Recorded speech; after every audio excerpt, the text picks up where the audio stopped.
Boy, oh boy. The Mandalorian Chapter 23, The Spies. We are, I think, one episode away besides this one from the season finale?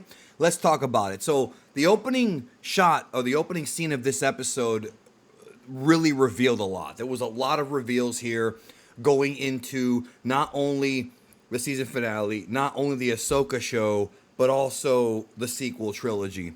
I said it in my video the other day.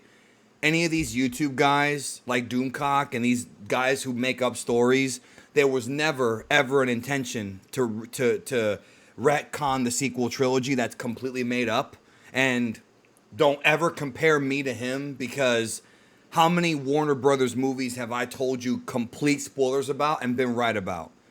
Don't ever do that. Like, this dude straight up steals shit and makes it up, one or the other. Right? That was never the plan. Now, I don't like the sequel trilogy. I don't like it. I'm not a fan of it. I don't like what they did, especially in the last two. But that's the direction they're going in. They're going to try and make those movies better. I don't know. They did it with the prequels and Clone Wars. I don't know if they can do that here. But Chapter 23, we open up with Moff Gideon. Moff Gideon is meeting with what's called the Shadow Council. And the Shadow Council is the Imperial Remnant. They have different Moffs from different parts of the galaxy, and they're discussing what they're going to do. And they reveal that they're awaiting the return of Grand Admiral Thrawn, who's been missing probably since the death of the Emperor, quote-unquote death, and the end of the Empire. He's been missing, and basically Gideon's like, we got to do something. We've got to do something. You know what I mean? We have got to do something, because we can't just keep waiting for this guy. So another line, I guess, that's mentioned is about this quote-unquote new leadership. And they're saying that Hux is working on, yes, Hux, that the same one, either the one from the sequel trilogy or the one, his father, who's in the books, is working on something called Project Necromancer. And Project Necromancer, in case you didn't know, necromancy is bringing something back from the dead. So clearly Project Necromancer is either another body for Palpatine or the Snoke clones that we saw in Rise of Skywalker. That's what it is. I don't know what else it could possibly be but that. So on one side, you've got the Imperial Remnant, which is very much trying to do its own thing. Thrawn could be the leader, rebuild the Empire. He's the heir to the Empire, as they say.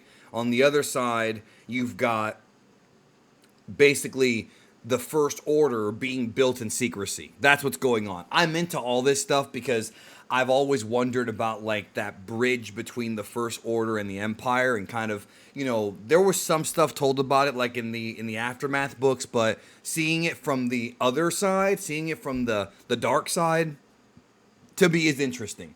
I know where it goes, and I'm not a fan of where it goes, but it's interesting. He also mentions getting Praetorian Guard, so you know what those are from The Last Jedi. It is what it is. In that opening scene, they also reveal that the chick from the episode with the cloner, that she's actually working for Gideon. They're pretending to be a good guy. Also, they talk about the Mandalorians retaking Mandalore. And that's obviously been where they're going with the story. Clearly, they're going to do that in the next season, or maybe in that big, super huge final movie that Filoni's doing. So it looks like we are going in that direction. And that's good. I'm not even criticizing that. I think the Filoni stuff's going to be fine because, like I said in other videos, I trust him.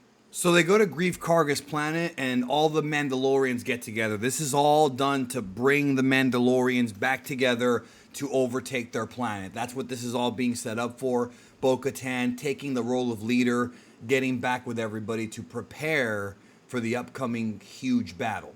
IG-11 has been upgraded to IG-12. Do you like them? Do I like them? That's funny. There is this little funny scene where Grogu is piloting IG-12, and that was kind of funny. They have a scene where it's at nighttime, and they set up the different members of each tribe, right? The Mandalorians, see which ones are going to go on this mission. They're all preparing for this big mission. They have this interesting scene with Bo-Katan where she talks about meeting with Moff Gideon and talking about how she basically surrendered the planet for the Mandalorian lives being spared. But of course, you can never give in to evil, because evil will make promises and not keep them.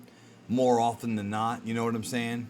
And this explains how the Darksaber went from Bo-Katan to Moff Gideon, which is something that I think was going to be left in the shadows for a while. Remember, back on Rebels, the Darksaber was not Moff Gideon's. When he popped it out in one of the earlier seasons, I think season 1, the finale of Mandalorian, it was like, whoa, how did he get that? Now we know the story. They're starting to really wrap up a lot of these mysteries here as we go forward in the story.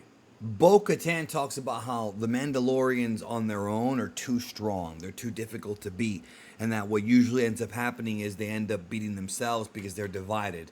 They get divided and they end up beating themselves. You know what I mean? It's divide and conquer, except they get conquered. So the whole moral here of this scene is we got to stick together. That's basically what she's saying. And hey, they're going up against the Imperial Remnant and the Shadow Council. You might as well. And ironically enough, after Bo-Katan's speech about sticking together, these two dudes start to brawl on the ship, yo. I just find it funny how she's like, divided they can't beat us, and then there they are fighting each other, yo. It's the testosterone running through the Mandalorians is like an awesome sight to see, but sometimes you gotta tone it down a bit and use the testosterone against the enemy, not against yourselves. Y'all, all you guys are trying to accomplish the same goal, man. Come on. It's just funny to me. It's very realistic when you have people like this in real life. And the one who breaks up the fight is Grogu inside of IG-12. A baby for his race. Obviously, the rest of... He's older than everybody there, but you get what I'm saying. Has to break up the fight. So they're on this ship, and all of a sudden the islands start to move, and I'm like, oh, great. There's going to be a monster. That's what I thought when I first saw it. And boom, there's a giant dinosaur-like monster there. And it's like... Okay, I guess that's the next boss fight, I guess you could say. It reminds me a lot of the dragon from the season 2 premiere of Mandalorian. They're able to get past the monster and they go to the Great Forge. This is the goal they were trying to get to. There's weapons there, there's things they need there, you know, from years, decades past. And I always like this kind of stuff. The Mandalorians to me have always been very... Like, I wasn't big into the Mandalorian lore when I was younger. It wasn't until this show that got me more into looking into the Mandos. I'm just being honest with you. I'm sure it's the same for a lot of you guys. And the Mandalorians are like these great knights, like these legendary knights of this lost civilization that at one time was prominent, but slowly but surely became not as important. And it's cool. It's like I've always been more into the Jedi. They're like the monks. These guys are like the knights, you know. Really, and I know they're called Jedi Knights, but really, Lucas put a lot of different things into his stories. Lots of different types of fiction are combined here into Star Wars. So when they get there, there's a huge battle with these troopers and the men. This is a great battle. Like, there's all kinds of stuff going on. There's battles, like different. I just said that. There's people fighting everywhere. Like, this is a really cool little action sequence. And Din Djarin is there, and they're using their flamethrowers, their rocket packs. It's a huge battle, like I mentioned. A lot of fun, and it ends with. I thought this was funny. So, dude appears with all this armor. And he goes, disarm him. And it sounded like, I swear to God, it sounded like Dark Helmet from Spaceballs. You know what I'm saying? The Darth Vader parody, played by Rick Moranis. Disarm him. It sounded like somebody doing like a bad Darth Vader parody. And like I mentioned, like Dark Helmet. And it was Moff Gideon. So I thought that was hilarious how it just really came off like that. Like the first time I heard disarm, I'm like, is that Dark Helmet? No. Like, they wouldn't have the balls to do that. Even though it would be awesome if Rick Moranis was actually in Star Wars. But I do miss that actor. So, yeah, Moff Gideon got there first. Moff Gideon is a pretty cool villain. Like, he's got that classic, you know, Saturday morning cartoon vibe to him. He's talking about how everybody contributes to society at one point. The Jedi, the Clone Wars, of course, the Sith. And then now we have the Mandalorians as well. They had their time passed. And so...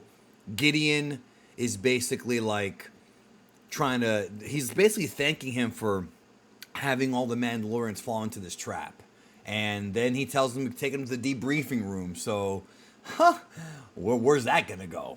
Bo-Katan uses the Darksaber to slice a hole in the wall to get out, and then Gideon opens the door, and then all the troops come in. They're blasting, and they're trying to escape, basically. But Din Djarin is still being held captive by Moff Gideon. So this ain't over.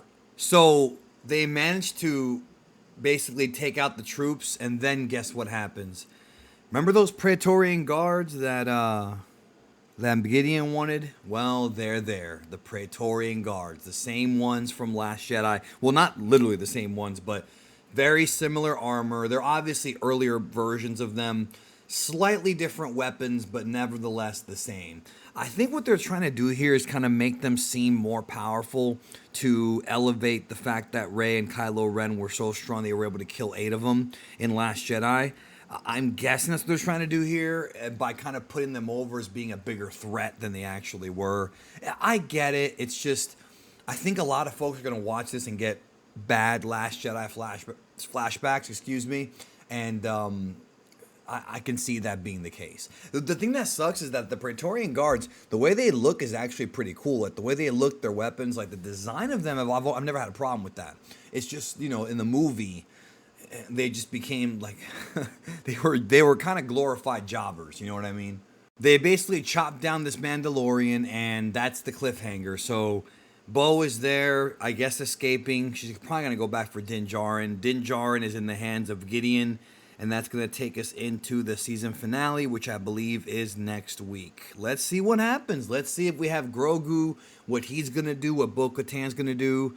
It's all coming to a head, and the retaking of Mandalore is probably not going to be in this episode. It's probably going to be next season, but I look forward to seeing what happens. Not a bad episode. Things happen. I was intrigued. Moff Gideon's great. I look forward to seeing what else happens. Take care. We'll talk soon.